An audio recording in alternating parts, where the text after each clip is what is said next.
हम हमेशा कहते हैं कि अर्जुन ने छल से कर्ण को मारा, लेकिन क्या आपने कभी सोचा है कि भगवान श्री कृष्ण को अर्जुन को बचाने के लिए इतनी बड़ी साजिश क्यों रचनी पड़ी? असल में यह युद्ध 18 दिन का नहीं बल्कि करोड़ों साल पुराना एक बदला था, जिसमें कर्ण एक दानवीर नहीं बल्कि दुनिया का सबसे शक्तिशाली राक्षस था। कहानी शुरू होती है सतयुग में, जब दंभोद्भव नाम के एक असुर ने सूर्य देव की घोर तपस्या की। उसने वरदान मांगा सहस्त्र कवच का, यानी 1000 सोने के कवच।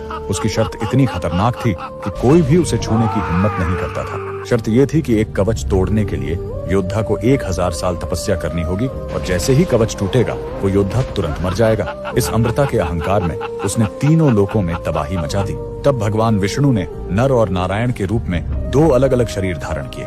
जब नर उस राक्षस से युद्ध करते तो नारायण तपस्या करते। 1000 साल के भीषण युद्ध के बाद जैसे ही नर एक कवच तोड़ते और प्राण त्याग देते, नारायण अपनी तपस्या के बल पर उन्हें फिर जीवित कर देते। इस तरह हजारों सालों के चक्र में उन्होंने 999 कवच नष्ट कर दिए। जब आखिरी कवच बचा तो वो राक्षस डरकर सूर्य देव की शरण में छिप गया। वही राक्षस द्वापर युग में कर्ण बनकर पैदा हुआ, जिसके पास जन्म से ही वो अंतिम कवच और कुंडल थे। इसीलिए नर और नारायण को फिर से अर्जुन और श्री कृष्ण बनकर आना पड़ा। लेकिन यहाँ एक खतरा था, अगर अर्जुन युद्ध में वो आखिरी कवच तोड़ते तो उनकी मौत तय थी। इसीलिए इंद्र को ब्राह्मण बनकर वो कवच दान में मांगना पड़ा, ताकि करोड़ों साल पुराना ये युद्ध बिना अर्जुन की जान लिए खत्म हो सके। तो कर्ण की दानवीरता केवल उसका स्वभाव नहीं बल्कि उसके पिछले जन्म के पापों का प्रायश्चित था।